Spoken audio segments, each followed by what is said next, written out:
Okey, dan Bro Azli, semua form tu alhamdulillah perjalanan masih jauh, masih panjang.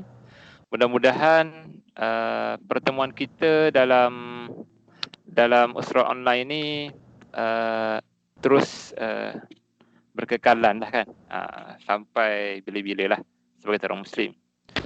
Saya merasa gembira lah, merasa senang dapat berkenalan dengan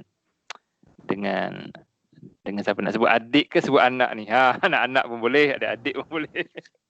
Kalau sebut adik rasa muda kan, kalau sebut anak rasa tua sikit. Tapi kalau dah macam pakcik dengan Aiman tu kira taraf kira anak-anak lah, insyaAllah. Saya masih tunggu lagi, saya tengok grup WhatsApp je. Tunggu Aiman lagi. Aiman ni kena rotan ni kalau ponting ni. Faris dari Negeri Sembilan Faris?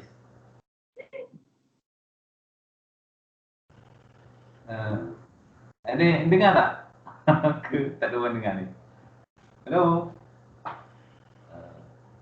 Okey, test mic. Faris dengan Mikael.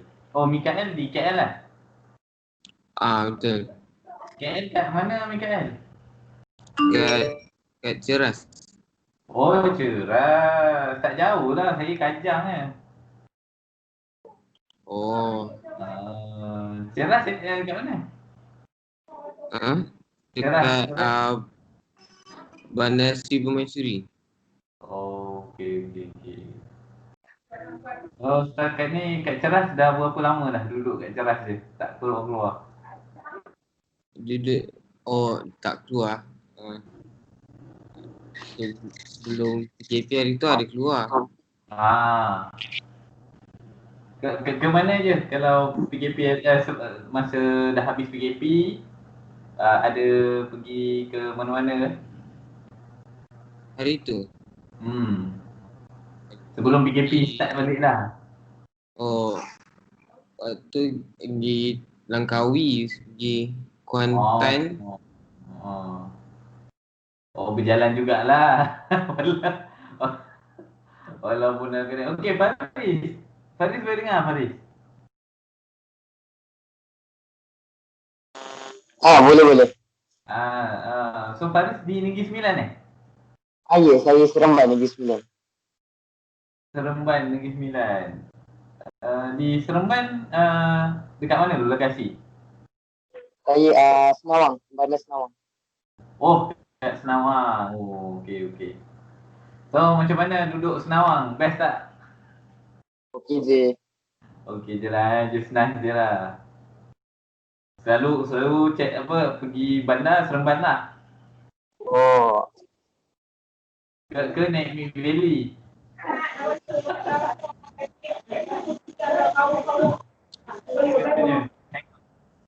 Biasa hangout tak? Hangout dengan member ke banyak rumah? Mana satu? Hangout dengan member ke atau duduk rumah Faris?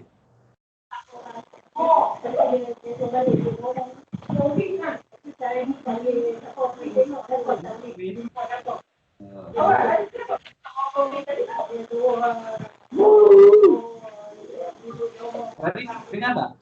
Ke ni? Tak apa.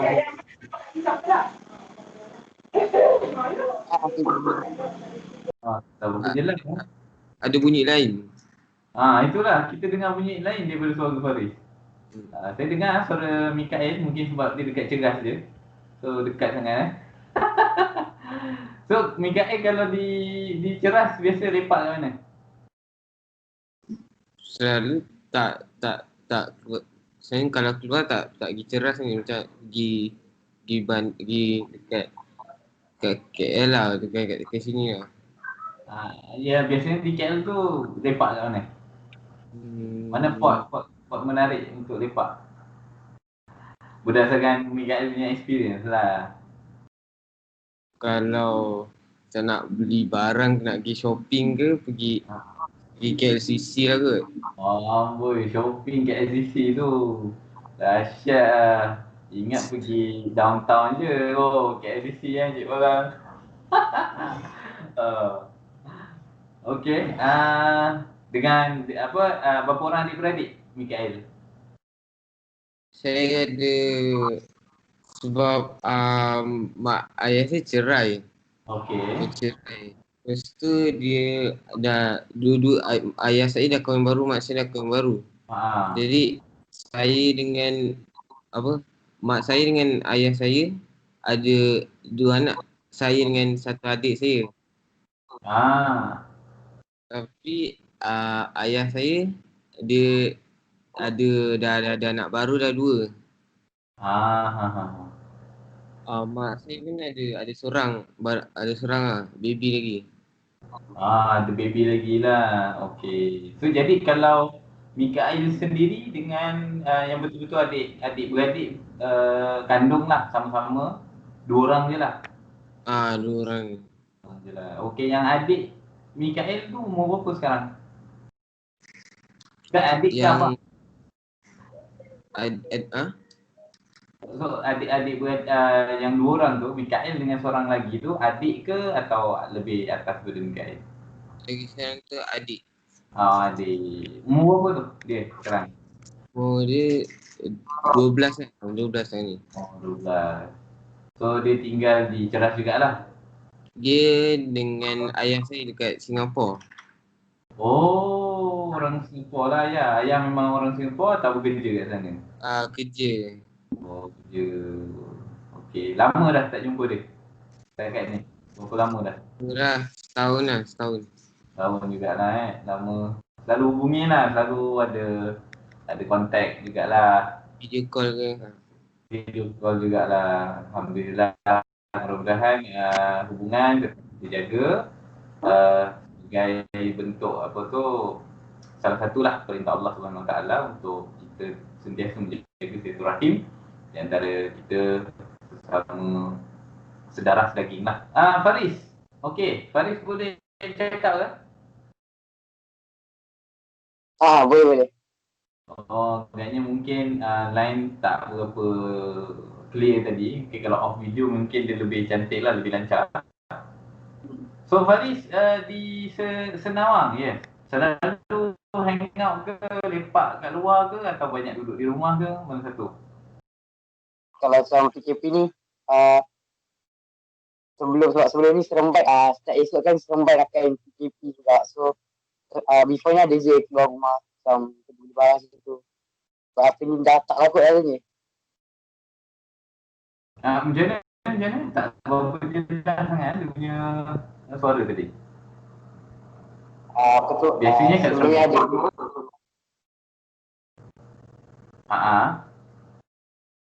Tapi after ni kan dah start esok dah PKP, so macam kena duduk rumah je lah. Okay. So biasanya lepak kat Seremban lah. Ya. Kalau Seremban tu mana? Dulu bro dekat Seremban juga lepak kat Seremban 2, Terminal 1 itu je lah yang ada dulu Seremban. Kalau sekarang apa yang ada Seremban? Seremban untuk kat Semadu ada dalam 2 mall. Itu je lah pun tempat lepak sebab kalau nak kat mall yang besar kena gerak Selangor. Nilai ke? So biasanya Seremban 2 lepak jugalah. Okay. So selalulah lepak luar juga, jumpa kawan-kawan. Kebanyakan tu kawan-kawan daripada sekolah rendah lah. Ya. Okey, Alhamdulillah nampaknya kita hanya berempat, tetapi kita punya uncle mencari anak saudaranya tu belum jumpa lagi. Anak saudara dia mungkin tak dekat mall kot. Okey, saya rasa kita boleh teruskan ke sebab saya tak pasti apa masalah. Ya, tak apa. Boleh. Boleh saja. Saya risau ada masalah connection. So saya rasa kita tak perlu terlalu buang masa lah untuk menunggu. Saya rasa siapa yang ada kita teruskan insyaAllah. Alright, saya sebagai saya kata tuan rumah lah Okay. Bismillahirrahmanirrahim. Alhamdulillahirabbil alamin wassalatu wassalamu ala asyrafil anbiya'i wal mursalin wa ala alihi washabihi ajma'in. Para peserta yang hadir dalam surau online pada malam ini, Bro Azli sebagai moderator dan yang dapat bersama kita pada malam ini Mikael, Faris Fitrian. Mudah-mudahan Assalamualaikum warahmatullahi wabarakatuh. Mudah-mudahan rakan-rakan kita yang lain dapat bersamalah. Mudah-mudahan sekiranya ada masalah teknikal, masalah tersebut dapat diselesaikan insya-Allah. Seperti mana yang telah kita rancang, perbincangan kita pada malam ini adalah berkaitan dengan isu masih lagi konspirasi, teori konspirasi seperti mana yang minggu yang lalu. Cuma kita akan bahas pada kali ini daripada perspektif percaya kepada teori konspirasi ini adalah akibat daripada kemunduran berfikir khususnya umat Islam. Ya, tidak, wallahualam. Saya serahkan kepada Bro Azli untuk meneruskan perbincangan ini. Sekian, Assalamualaikum warahmatullahi wabarakatuh. Waalaikumsalam warahmatullahi wabarakatuh. Pada Bro KZ, nak dipanggil Bro, kita Bro lah. Bro KZ. Dan juga kita bersama dengan Mikael dan Faris Fitri untuk bersama-sama pada malam ni. Mikael minggu lepas ikut juga ada bersama sekali perbincangan yang lepas. Ada tak? Join tak sebelum ni Mikael? Apa? Saya tak dengar tadi. Permohonan yang sebelum ni pernah ikut atau ini pertama kali? Pertama kali. Oh, ni pertama kali? Okey, tak apa.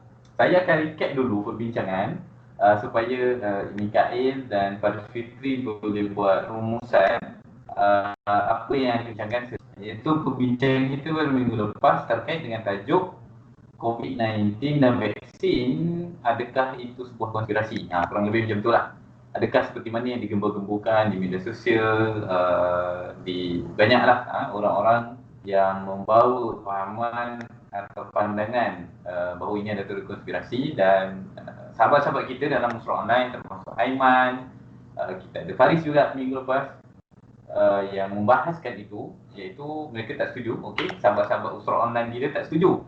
Oh, ini adalah konspirasi, tetapi ianya kerana adalah fakta berdasarkan data-data yang ada secara bukti saintifik, dan juga masalah konspirasi ini muncul hasil daripada tidak adanya maklumat yang benar atau maklumat yang tepat terhadap fakta yang dibahas, iaitu baik itu COVID maupun vaksin. Kurang lebih itu je perbincangan kita minggu lepas. Tapi kita tak berhenti di situ. Kita cuba membawa lebih dalam lagi perbincangan kenapa konspirasi ini wujud. Minggu lepas saya masih ingat lagi berkaitan dengan pandangan yang disampaikan oleh, saya tak ingat siapa, Faris atau Aiman, dan seorang lagi siapa, saya lupa, Hakimi, saya tak ingat lah. Siapa seorang lagi, kalau Faris ingat? Tak sure, tapi betul rasa kot Hakimi nama dia. Siapa seorang lagi? Saya rasa betul kot Hakimi sebab saya pun tak pasti. Okey, tak apalah. Okey. So kita ada minggu lepas saya kita ada 3 atau 4 orang yang menyampaikan pandangan. Intinya pada minggu ni kita nak sambung perbincangan, iaitu adakah sebenarnya teori konspirasi ini dianuti ataupun wujudnya fahaman-fahaman yang membawa cara pandang sesuatu tu dengan bentuk berfikir konspirasi. Semuanya dikaitkan dengan konspirasi, termasuklah masalah ekonomi juga konspirasi, masalah penyakit juga dikatakan konspirasi. Ini berdasarkan, pertama, adakah ianya kerana tak cukup fakta atau mereka tu kekurangan data, kekurangan maklumat, atau sebenarnya ini berpunca daripada masalah mereka tu tidak berfikir lebih kritis, lebih dalam, lebih terperinci. Dan yang ketiga, ini menunjukkan kemalasan dan kemunduran berfikir. So ada kebarangkalian 3 lah saya cuba tanya kepada sahabat dalam Usrah Online pada malam ni. Siapa nak jawab dulu? Siapa nak bagi pandangan dulu? Di antara 3 ni, atau anda ada alasan ataupun pandangan yang lain boleh berikan. Siapa nak mula? Okay, saya bagi pada Faris dululah untuk buka ruang perbincangan ini untuk berikan pandangan Faris. Silakan Faris. Bismillahirrahmanirrahim. Boleh dengar tak? Ya, boleh. Ya, so pertama, pandangan saya sebab pada malam ini tajuk kita teori konspirasi asbab kemunduran berfikir. Jadi pada saya sebenarnya betul sebab teori konspirasi adalah, bagi saya sebenarnya teori konspirasi adalah sesuatu perkara yang kita cuma tahu tentang perkara tersebut tapi kita tidak pasti keberkesanannya. Contohnya macam kita berbalik kepada perkara yang kita bincangkan pada minggu lepas tentang vaksin. Saya ambil contoh yang saya sendiri bagi minggu lepas, yang orang kata vaksin itu sebenarnya konspirasi. Mengapa? Kerana untuk sekadar perdagangan dan ekonomi. Tapi benda tu cuma kita tahu sekadar konspirasi tetapi kita tidak tahu perkara itu benar atau tidak. Jadi bagi saya sebenarnya teori konspirasi ini adalah asbab kemunduran berfikir kerana 2 sebab. Pertama, apabila mereka terlalu taksub dan percaya kepada teori konspirasi dan mereka tidak mempunyai fakta, maka mereka akan mula menjadi terlalu taksub dan mereka akan membawa perkara tersebut kepada perkara yang sebenarnya mereka sangkakan lebih berat. Sebagai contohnya kita dapat lihat teori konspirasi yang mereka bawa seperti, pertama kita lihat contoh, mereka akan ambil satu contoh yang seperti kita ambil dalam satu sebuah semasa.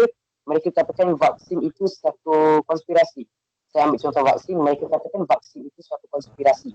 Tetapi mereka tidak tahu fakta sebenar tentang vaksin tersebut. Jadi dalam perkara ini, apabila mereka telah mendapati bahawa ini sebuah konspirasi dan mereka telah taksub, mereka akan bawa perkara ini kepada perkara yang lebih berat. Mereka membawa kepada hal-hal lain yang menyebabkan perkara tersebut menjadi konspirasi yang baru. Jadi ya, sebenarnya teori konspirasi ini adalah asbab kemunduran berfikir atas sebab tidak cukup fakta. Kerana apa? Kerana jika kalau cukup fakta dan mereka mempunyai fakta yang sebenar tentang sesuatu perkara yang dikatakan sebagai teori konspirasi, maka mereka tidak perlu mengatakan bahawa perkara itu teori konspirasi kerana mereka telah tahu hal yang sebenar. Sebab teori konspirasi ini bukanlah perkara yang betul. Kita cuma tahu dan kita tidak pasti tentang kebetulan dan kepastian. Baik. Okey. Wah, cukup padat. Sehingga kita perlu menapisnya satu persatu supaya tidak terlepas.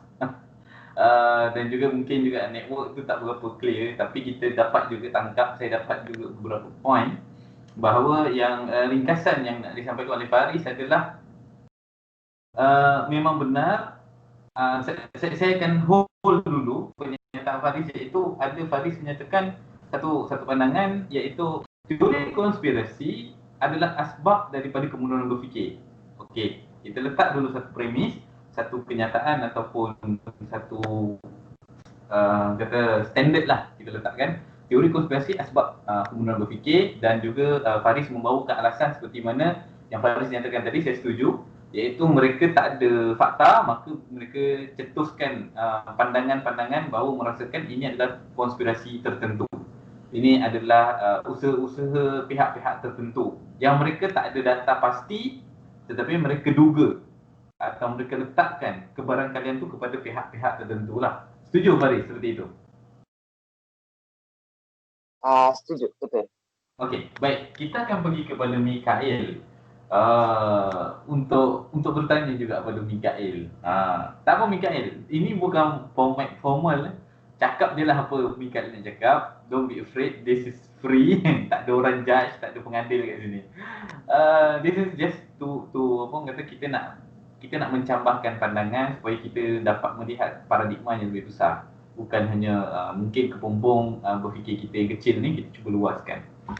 Mikael rasa dengan pandangan yang Faris bawa tadi kan, sebenarnya kecenderungan apa yang berlaku pada generasi hari ini? Sebab saya ada tanya juga dengan grup usrah yang lain. Mereka kata ramai anak muda yang terjerumus atau yang terpancing dengan konsep teori konspirasi. Mikael setuju tak ramai generasi muda yang terpancing atau mengikuti pandangan teori konspirasi? Setuju atau tidak?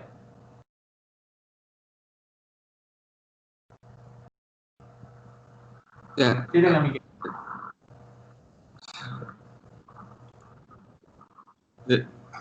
Saya tak dengar sangat. Dengar tak? Okey. Soalan saya, Mikael setuju tak bahawa hari ini ramai anak muda yang terpancing dengan teori konspirasi? Setuju. Okey, kalau Mikael setuju, berdasarkan pengamatan Mikael sendirilah, dari segi Mikael punya observation, apa yang menyebabkan generasi muda terpancing dengan teori konspirasi?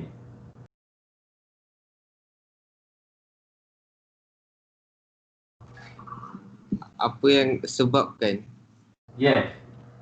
Anak muda, okey, Mikael kata tadi ramai anak muda yang terpancing lah dan mengikuti atau setuju dengan pandangan teori konspirasi.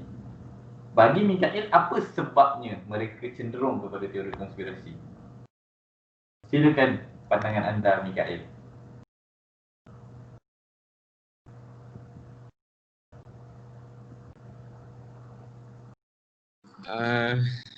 Saya rasa sebab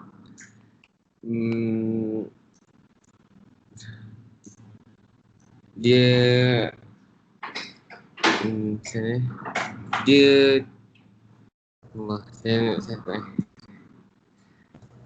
Bagi Mikael lah, saya cuba cairkan lagi pertanyaan ni.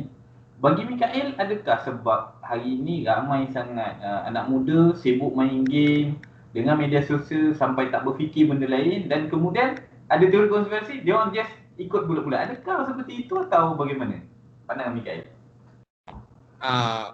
Sebab kan media sosial lah. Kan macam kalau macam dia jumpa macam fake news dekat media sosial, jadi dia percaya je. Jadi mereka anak muda ni mengikuti apa yang trending. Tak kisah betul atau salah, tapi yang paling trending mereka terus percaya because of trending saja. Okey, terima kasih Mikael untuk pandangan. Kita kepada Aiman Firdaus. Saya nampak Aiman Firdaus. Boleh Aiman respon? Ya, saya boleh. Kita masih lagi bercerita kisah atau berkisar dengan cerita konspirasi lagi. Belum habis lagi. Walaupun minggu lepas kita dah cerita. Tapi ini kita ada sambungan dia. Sambungan dia, tadi Faris Fitri dah kongsi pandangan dia tau. Boleh dengar tak Aiman? Boleh. Faris Fitri kata, saya cuba kutip lagi sekali. Faris Fitri kata konspirasi ni asbab kepada kemunduran berfikir. Teori konspirasi atau cara pandang melihat sesuatu dengan cara pandang teori konspirasi menyebabkan anak muda ataupun generasi muda ni berlakunya kemunduran berfikir. Menurut Aiman, kemunduran berfikir yang menyebabkan teori konspirasi ni muncul atau teori konspirasi ni muncul disebabkan kemunduran berfikir? Mana satu pilihan Aiman? Assalamualaikum warahmatullahi wabarakatuh. Waalaikumsalam warahmatullahi wabarakatuh. Bagi saya, daripada teori konspirasi tersebut baru boleh kita menjadi kemunduran berfikir. Sebab apa? Kita akan pertama sekali, teori konspirasi ni sebahagian kecilnya akan diberikan oleh golongan-golongan yang pakar dalam suatu bidang. Jadi apabila seorang pakar tersebut, kita yang sebagai rakyat biasa yang tidak mempunyai ilmu ni menerima perkara tersebut secara mentah-mentah. Itu pertama. Kedua, kenapa teori konspirasi ni boleh menyebabkan kita jadi kemunduran berfikir? Sebabnya kita ni hanya percaya kepada perkara-perkara yang kadang-kadang benda itu tidak logik, tapi sebab perkara tersebut ia mudah untuk didapati. Contoh dalam media sosial, di dalam telefon pintar kita mudah untuk absorb dan digest dalam kita punya pemikiran. Dan last sekali, kenapa teori konspirasi ini boleh menyebabkan kita kemunduran berfikir? Sebab teori konspirasi ini lebih dominan daripada media-media masa yang lain seperti televisyen dan radio, yang sekarang ini golongan muda lebih tak cenderung untuk memilih benda-benda tu. Okey. Kalau betul, saya akan uji lagi kita punya panel saya atau sahabat Usra Online kita, Faris Fitri. Bersedia? Ini soalan yang saya nak tanya kepada Faris Fitri pula. Soalan seterusnya, kalaulah kata Aiman juga setuju dengan pandangan Faris, teori konspirasi menyebabkan kemunduran berfikir. Apakah cara yang menurut Faris perlu dilakukan untuk melawan teori konspirasi ni? Untuk mengembalikan supaya orang tak mundur dalam berfikir. So, contoh maksudnya situasi dia begini pandangan tentang konspirasi, setiap sesuatu insiden semuanya konspirasi, itu berlegar di tengah-tengah masyarakat. Dan macam mana cara kita nak menghapuskan teori konspirasi itu? Dengan membunuh orang yang membawa berita-berita ini, atau bagaimana pandangan Faris? Silakan Faris.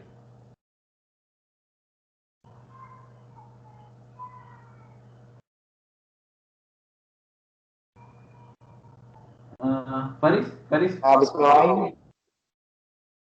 boleh dengar tak tadi soalan? Boleh.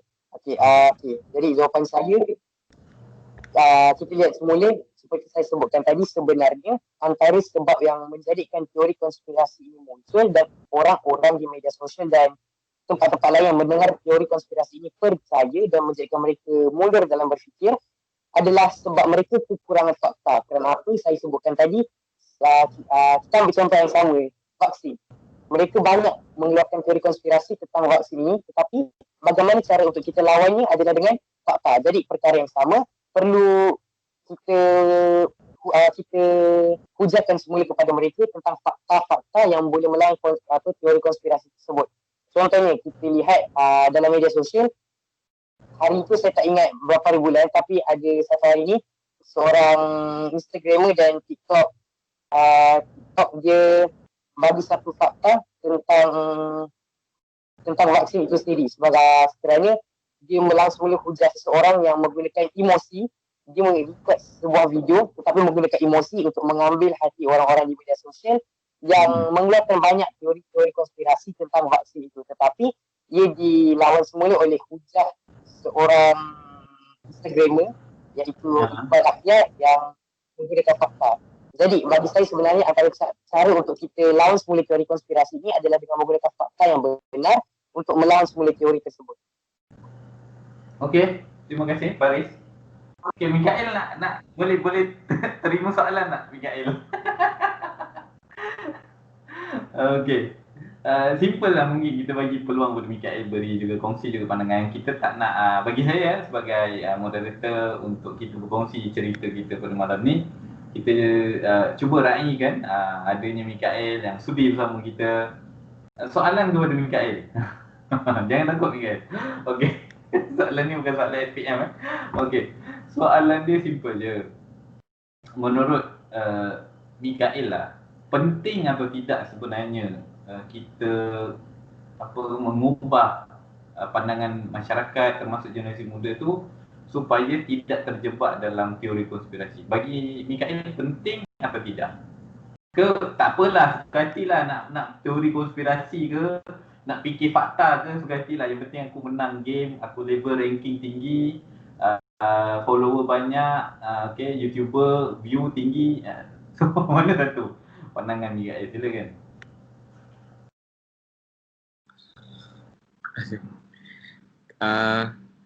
Kalau saya rasa penting, macam lagi bagus kalau tak percayalah dengan teori konspirasi ni.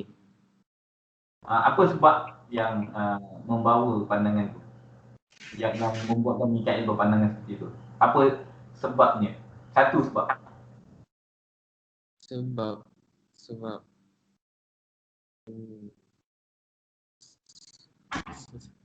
Satu sebab membuatkan Mikael rasa penting.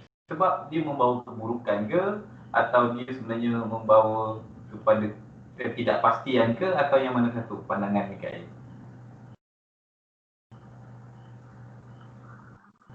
sebabkan apa dia macam bila macam bila ada orang percaya, ada orang tak percaya, nanti dia macam dia tak tahu yang mana yang betul.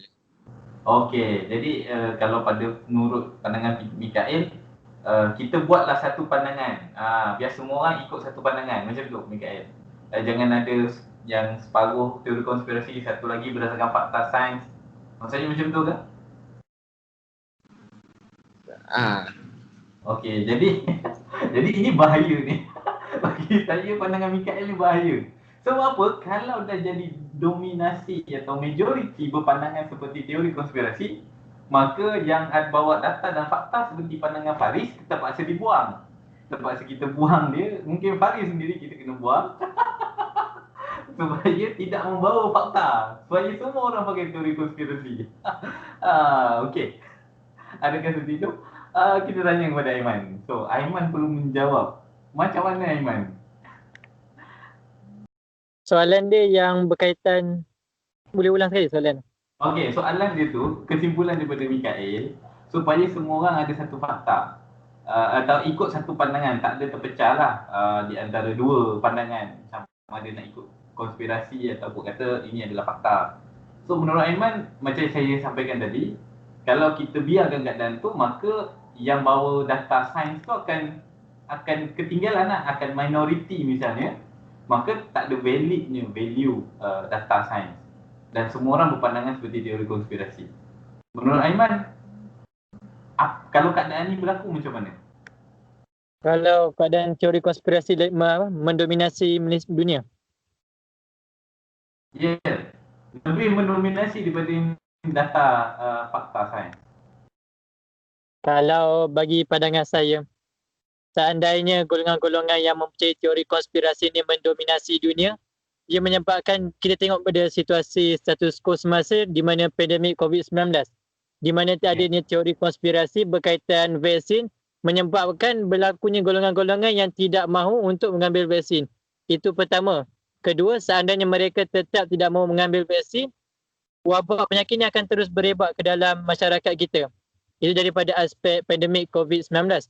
Kalau secara umumnya, apabila teori konspirasi ini dipegang secara bulat-bulat oleh masyarakat, kita semakin hanya mudah untuk menerima sesuatu perkara tersebut tanpa untuk berfikir secara kritikal ataupun analisis. Sebab kita hanya terima tanpa kita sendiri mengambil inisiatif untuk mencari fakta-fakta, bukti-bukti dan data-data daripada agensi-agensi yang berdaftar ataupun laman web rasmi kerajaan. Menurut Aiman lagi, okey, kita sambung kepada soalan tu. Aiman dah berfikir tadi, Aiman dah bawa satu premis, iaitu seandainya memang cara berfikir teori konspirasi mendominasi masyarakat umum dan yang bawa fakta ni ditolak, misalnya ditolak mentah-mentah, apakah cara yang Aiman rasa perlu dibuat untuk masyarakat ni sedar kembali bahawa the importance of fakta, rely pada fakta atau kita bergantung pada fakta bukan pada teori konspirasi. Macam mana Aiman rasa, sudut pandang Aiman, apa yang perlu kita buat untuk orang tu berubah daripada memandang teori konspirasi ini kembali kepada fakta? Sebagai contoh, kita boleh lihat teori konspirasi ni kebiasaannya golongan-golongan yang berumur akan menerima ni secara bulat-bulat. Jadi kita sebagai golongan yang masih muda, golongan profesional, pertama sekali kita mesti menggunakan data yang berautoriti untuk kita memberikan kepada golongan-golongan warga emas ini. Sebab seandainya kita menggunakan perkara yang mempunyai data dan bukti yang kukuh, perkara ini lebih dominan daripada teori-teori konspirasi saja. Itu pertama. Kedua, kalau kita lihat teori konspirasi ini akan menyerang masuk pemikiran masyarakat melalui video-video yang sangat dramatik dengan pelbagai animasi yang boleh dekat kepada masyarakat. Maksudnya kita di sini boleh mengambil pendekatan yang sama untuk kita juga menghasilkan pembikinan video, kita membuat YouTube channel yang berkaitan memang daripada satu fakta yang sahih. Dan terakhir sekali, kita juga sebagai golongan yang profesional, golongan yang berautoriti ini, janganlah kita pula apabila kita menerima teori konspirasi, kita pula menerima perkara tersebut. Okey. Saya belum dapat jawapan yang tepat untuk soalan itu. Saya nak tanya Faris. Boleh Faris? Okey. Saya ada soalan. Boleh. Boleh. Okey Faris. Tadi Aiman kata dengan gunakan badan berautoriti, badan berdaftar. Tapi secara fakta yang berlaku di lapangan lah, apa yang berlaku di media sosial maupun mana-mana perbincangan berkaitan dengan konspirasi ini, mereka menolak atau mereka menanamkan bahawa badan-badan berautoriti itu tak valid secara data, tidak membawa data yang sebenar. Jadi macam gini, Aiman kata kita kena kembali kepada badan-badan berautoriti, badan-badan kerajaan misalnya. Tetapi orang yang bawa teori konspirasi ini membawa pandangan bahawa data dan fakta kerajaan tu palsu. Tu kata mudah lah. So, macam mana nak menangani sedangkan apa reference yang Aiman cuba tawarkan, mereka tolak. Contohnya, kita bawa lah doktor daripada hospital untuk terangkan dan sebagainya. Dia kata doktor pun tak tahu sangat pun. Doktor pun baca-baca je. Doktor pun bukannya kaji betul-betul. Doktor just ambil daripada research orang barat misalnya. Menurut Faris, keadaan macam ni, apa yang jadi masalah utama dan macam mana nak tackle dia? Apa masalah utama dan macam mana nak hadapi ini? Baik, bismillahirrahmanirrahim. Okey, kita dapat lihat, saya ambil status quo semasa, kita dapat lihat, kita ambil perkara yang sama juga, vaksin. Berapa ramai orang yang percaya teori konspirasi ini apabila kita lawan semua dengan fakta seperti yang saya cadangkan sebentar tadi, mereka tetap menentangnya habis-habisan dan mereka kata perkara yang disebutkan tadi seperti sebenarnya benda itu tak valid pun, orang pun baca juga tu. Tapi sebenarnya kita dapat tengok juga apabila mereka terlalu percaya tentang teori konspirasi, apa yang akan berlaku selepas itu. Bagi saya, biar masa yang menentukan apa yang akan terjadi seterusnya. Sebagai contoh, kita dapat lihat betapa banyak di akhbar dan di laman web, di mana-mana lah, Google ke apa, banyak news dan berita yang menunjukkan paparan yang mengeluarkan statement ataupun petikan yang mengatakan bahawa mereka menyesal setelah tidak mempercayai perkara sebenar. Sebagai contoh, mereka tidak mempercayai vaksin kerana mereka anggap vaksin itu merupakan teori konspirasi dan mempunyai konspirasi di sebaliknya. Tetapi, jika mereka tidak mengambil vaksin, apa akan berlaku selepas itu? Contoh, ahli keluarga mereka sendiri mati kerana COVID-19 itu dan kerana tidak mengambil vaksin. Ataupun jika tidak ingin mengambil vaksin kerana vaksin sendiri tidak masuk lagi di negara kita, kita lihat contoh-contoh lain, mereka yang tidak ingin mengambil vaksin untuk anak-anak mereka seperti BCG yang kita ambil sejak lahir, kita dapat lihat antibody anak-anak mereka berbeza berbanding dengan antibody anak-anak orang lain yang mengambil vaksin ataupun BCG yang saya sebutkan tadi. Dan apa akan jadi apabila mereka tidak mengambil vaksin ini, kita dapat lihat mereka akan mudah menjadi penyakit dan akhirnya berbalik semuanya kepada penyelesaian sebentar tadi mereka tidak percaya dan menganggap bahawa penyelesaian itu mempunyai teori konspirasi iaitu vaksin itu sendiri. Jadi, ya, pendapat saya macam tu. Dia sebenarnya dia berbalik semula. Apa yang saya jumpai daripada jawapan ini adalah masih lagi belum menekankan pada jawapan yang tepat menurut saya, iaitu macam ni, situasi dia ibaratnya apapun data yang kita sampaikan mereka tolak, apapun data yang kita berikan, kita sampaikan, mereka tolak. Artinya perlawanan ini bukan perlawanan di antara data dan juga teori, tetapi dia lebih jauh daripada itu. Maksudnya gini, seseorang tidak mempercayai doktor, kita tunjuklah sertifikat doktor, ijazah doktor, kelulusan, surat keizinan daripada pemerintah atau kementerian sekalipun, dia tetap tidak percaya doktor boleh merawat. Masalah di situ. Jadi apakah cara menurut anda? Menurut saya, bro ada satu angle, tapi nak tengok angle Aiman juga. Menurut Aiman, kalau sampai level ni, what should actually apa masalah pertama yang kita kena hadapi dulu? Bukan masalah data rasanya, sebab data atau fakta sijil dan sertifikat itu bukan bukan jadi pengubah kepada orang ini akan menerima doktor itu untuk merawat, tetapi apa benda yang sebenarnya perlu diberikan kepada masyarakat seperti ini. Menurut Aiman apa? Bagi saya, masalah yang sebenarnya bukan melibatkan kita ada data ataupun mereka ada data, tapi masalah dia kepercayaan dan stigma masyarakat itu sendiri. Sebab apabila masyarakat tu dah terdedah, oh benda ni salah, kau bagilah berapa banyak pun data, aku takkan terima. Jadi kalau perkara ini kita tak atasi, bagi saya secara peribadi, perkara ini boleh diatasi daripada rumah lagi. Contohnya, seandainya ibu bapa tersebut tidak mendidik anak mereka untuk menggunakan fakta, menggunakan data-data yang betul, tetapi kalau ibu bapa itu pula yang memberikan pendedahan kepada teori konspirasi kepada anak-anak, perkara ini akan berlanjutan. Maksudnya untuk sebagai langkah yang lebih reaktif, kita perlu menggunakan tindakan di mana ibu bapa sendiri yang mengambil pendekatan, mengajar anak-anak dan melatih anak-anak supaya berpegang lebih kepada data dan fakta berbanding teori konspirasi yang sekadar autas mata-mata. Okey, kalau macam ni, saya akan bantah kenyataan Faris dan juga Aiman yang mengatakan teori konspirasi menyebabkan kemunduran.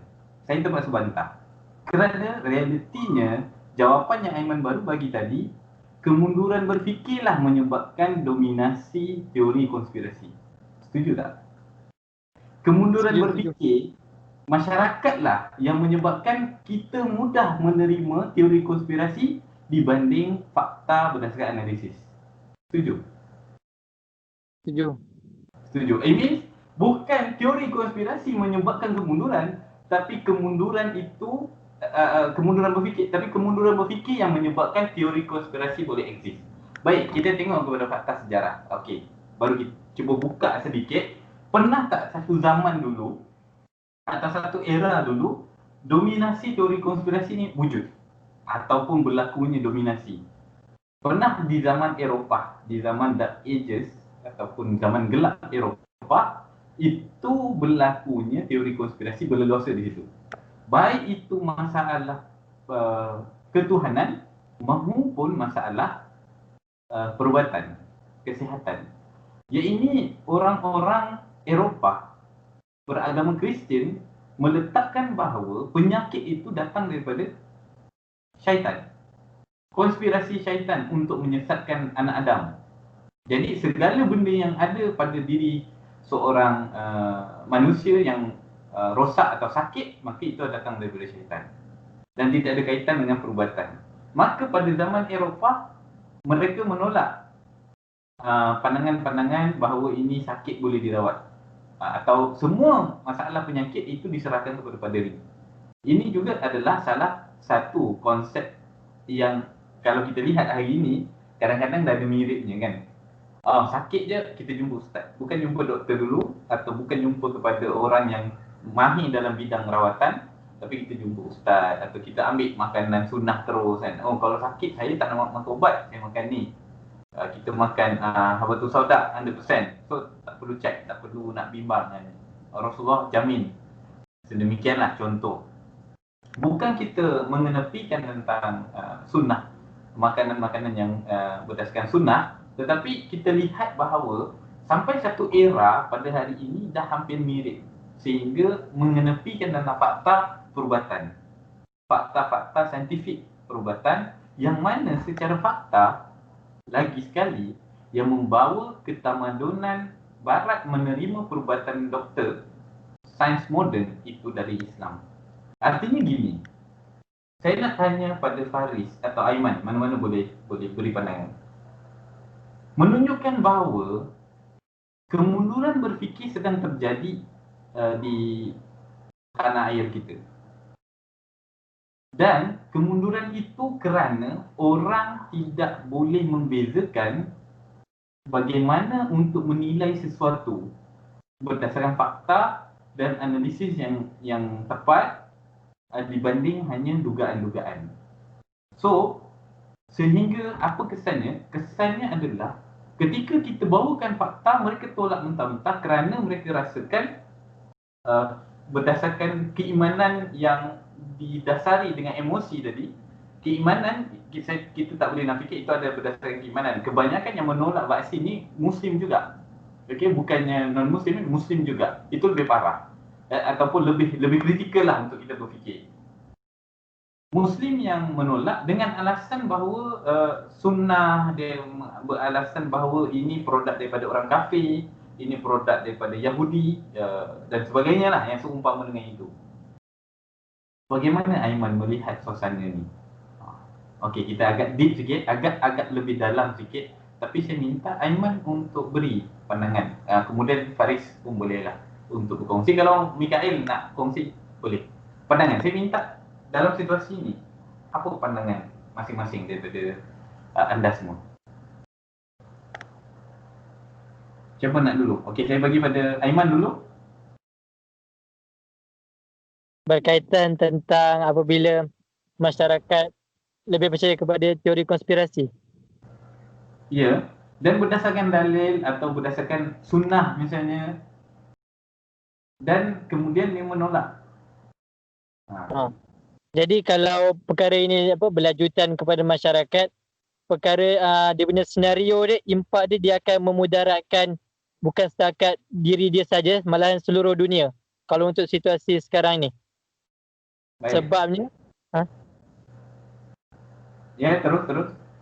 Sebabnya apabila mereka mempercayai bahawa perkara ini, vaksin tersebut mempunyai bahan-bahan berbahaya, mempunyai daging-daging ataupun sebahan-bahan kimia yang dilarang dalam agama Islam, benda stigma masyarakat ini dia bukan hanya tertumpu kepada mereka seorang saja, malahan akan disebarkan sehingga kan kita usaha kerajaan untuk memberikan vaksin tersebut akan terbantut disebabkan masyarakat lebih percaya kepada teori konspirasi ini.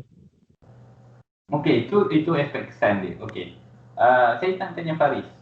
Kalau itu kesan dia yang Aiman cuba sampaikan. Faris pula. Pandangan Faris. Isu vaksin misalnya lah. Ini satu isu yang kecil sebenarnya, tapi banyak lagi elemen yang lain. Cuma isu vaksin ni, sedangkan sebenarnya di dalam sejarah Islam yang tamadun Islam lah yang memulakan konsep perubatan moden dan juga konsep vaksin. Tetapi hari ini umat Islam pula yang menolak konsep vaksin. Pada Faris, apa yang berlaku pada umat Islam sekarang?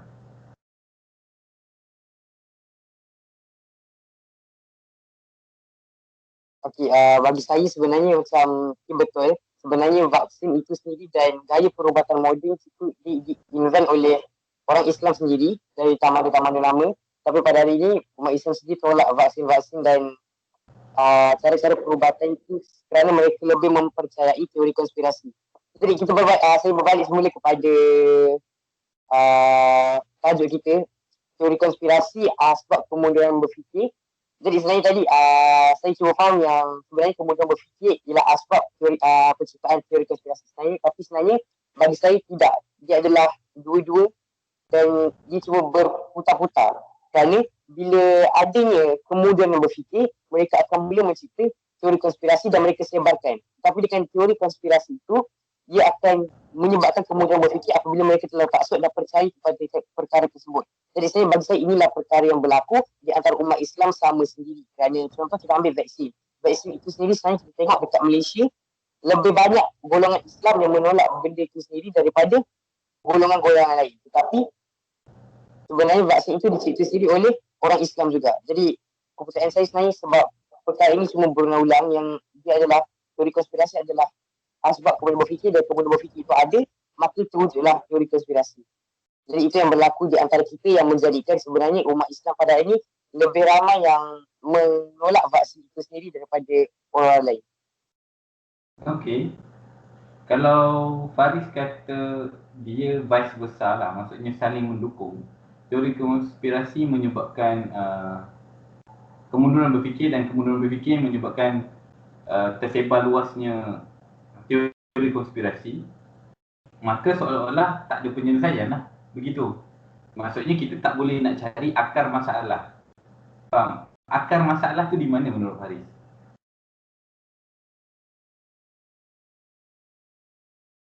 bagi saya sebenarnya masalah itu bermula apabila di kemunduran berfikir saja. Apabila seorang itu tidak boleh berfikir secara realistik dan mengikut fakta yang ada. Yes, jadi kita kembali kepada akar masalah, iaitu kemunduran berfikir menyebabkan dia tak boleh digest fakta yang ada dan tidak boleh membandingkan pandangan teori dan juga pandangan saintifik. Ini yang jadi masalah. Jadi kita setakat ni saya jumpa 2 orang dah sepakat dengan saya, iaitu kemunduran berfikir yang menyebabkan dominasi teori konspirasi. Menunjukkan lagi, fakta itu membuktikan lagi bahawa masyarakat Malaysia sedang mengalami kemunduran berfikir. Setuju tak Faris? Saya setuju. Okey. Mikael. Mikael masih ada ya? Panas bagi saya sendiri yang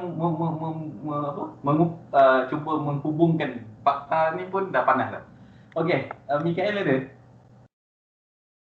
Ada. Okey, soalan senang ni untuk soalan Mikael. Kita tak pergi berat. Menurut Mikael, perlu tak usaha untuk membasmi kemunduran pemikiran ni?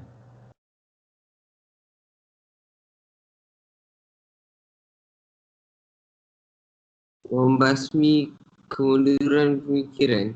Ya, kemunduran berfikir ni berlaku. Okey, dari tadi Faris, Aiman bercerita tentang kemunduran berfikir ni menyebabkan teori konspirasi orang ambil bulat-bulat.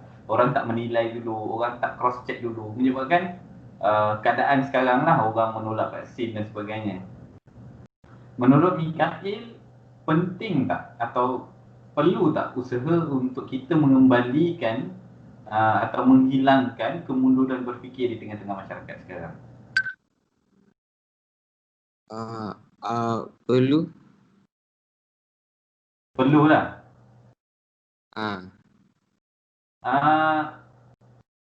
Apa yang okey, ini soalan. Nak jawab atau tidak boleh respon.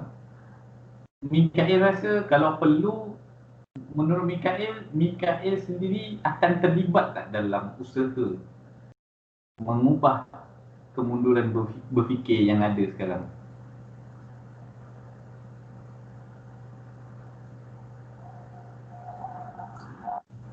Saya tak faham. Okey, seandainya adanya usaha untuk membasmi kemunduran berfikir ni, Mikael akan terlibat atau tidak? Atau nak jadi penonton je?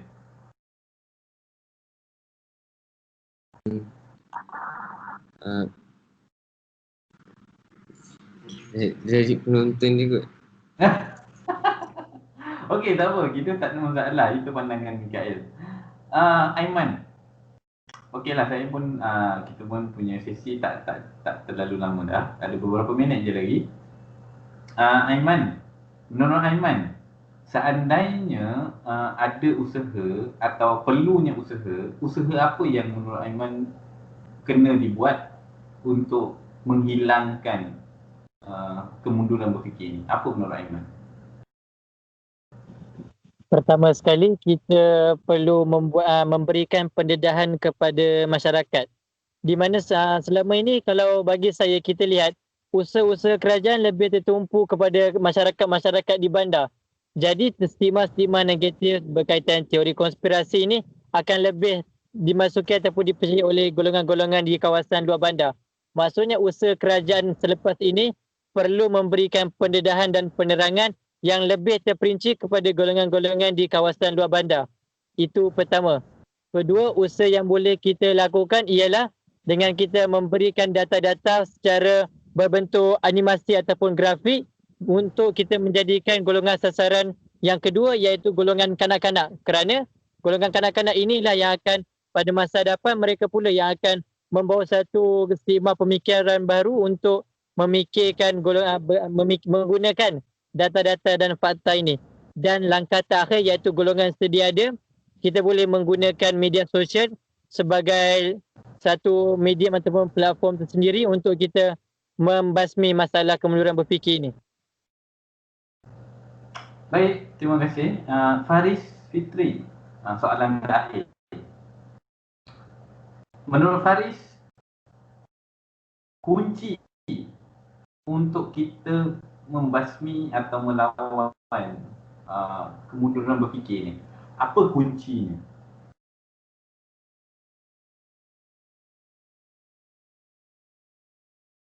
Sebenarnya jawapan saya nak sebut macam yang Aiman sebut yang kedua tadi, kita patut beri cukup data dan maklumat kepada orang-orang, terutamanya kanak-kanak.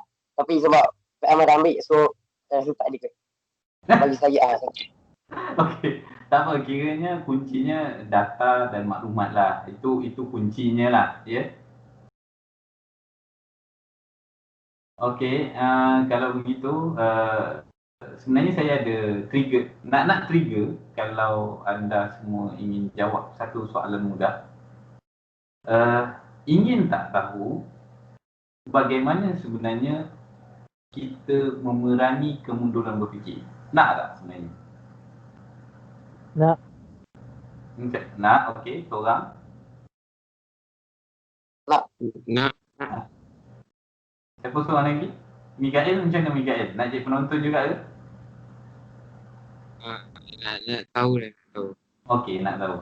Baik, saya bagi keyword dia semudah. Kita takkan boleh meneka atau mereka-reka cara untuk membasmi kemunduran berfikir ni. Kecuali kita juga tak boleh mundur dalam berfikir dengan kita kena ada data yang solid untuk mengatakan tata cara ini benar-benar berkesan melawan kemunduran berfikir. Dan itu ada dalam fakta yang saya akan kongsi. Pada insyaAllah pada minggu depan yang kita akan bincang-bincangkan lagi perbincangan tentang kemunduran berfikir dan siapa yang pernah berjaya melawan kemunduran berfikir. Dan insyaAllah mudah-mudahan itu akan jadi reference untuk kita semua membahas supaya kita juga tidak menjadi teori konspirasi. Saya serahkan kepada Bro Kezek untuk mengambil tempat. Okey, Assalamualaikum warahmatullahi wabarakatuh. Okey, izinkan saya untuk Silakan. okey. Untuk tidak on video Okey, suara saya jelas Suara jelas. Oh, saya kadang-kadang agak terputus-putus dengar, minta maaf. Okey, alhamdulillah kita telah berada di hujung perbincangan yang mana topik kita pada kali ini kita cuba untuk melihat bagaimana kemunduran berfikir manusia atau khususnya umat Islam lah. Kemunduran berfikir berlaku apabila kita tidak lagi dapat membezakan antara realiti dan hanya cerita-cerita yang kita dengar-dengar yang entah betul entahkah tidak. Lebih kurang macam itulah. Dan mungkin saya boleh buat satu contoh sebagai inspirasi secara umum bagaimana ketika Islam datang, keadaan orang Arab jahiliah, kita katalah keadaan yang mundur lah. Mereka dikelilingi oleh kuasa besar. Di timur ada Parsi, di barat ada Rom. Tapi bagaimana kemudian bangsa Arab ni berubah dengan sekelip mata menjadi umat yang memimpin peradaban. Tentu ada sesuatu yang menyebabkan mereka daripada manusia yang hanya hidup di padang pasir, tiba-tiba mampu menyaingi dua kuasa besar di timur dan di barat. Bahkan kuasa besar ini mampu menelan dua kuasa besar ni dan kemudian memimpin peradaban dunia selama lebih daripada 1000 tahun. Jadi saya rasa insya-Allah kita akan jumpa pada minggu hadapan. Kita akan sambung sesi perbincangan kita ini. Mudah-mudahan nanti lebih ramai rakan-rakan kita dapat jawapan sekali lah. InsyaAllah. Terima kasih. Assalamualaikum warahmatullahi wabarakatuh. Sebelum tutup, saya nak minta feedback. Sekejap. Okay, ada soalan ni. Last. Aiman. Jumpa lagi pada minggu hadapan. Aiman ada tak? Alamak. Okay. Tuan rumah dah lari. Aiman dan Faris ada?